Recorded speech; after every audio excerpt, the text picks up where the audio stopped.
Hey there, want to make smarter investment decisions?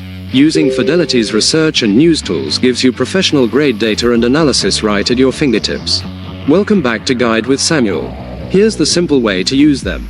Go to the News and Research drop-down menu. You'll find, quote, stocks, ETFs, and mutual funds screeners.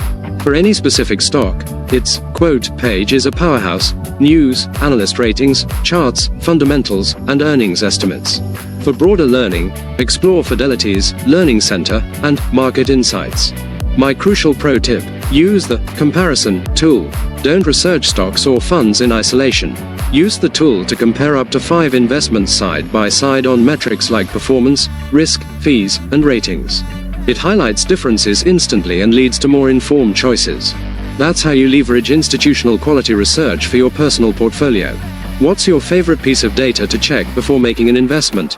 P/E ratio, analyst ratings, or something else? Let me know in the comments. For more guides on investment research, subscribe to the channel.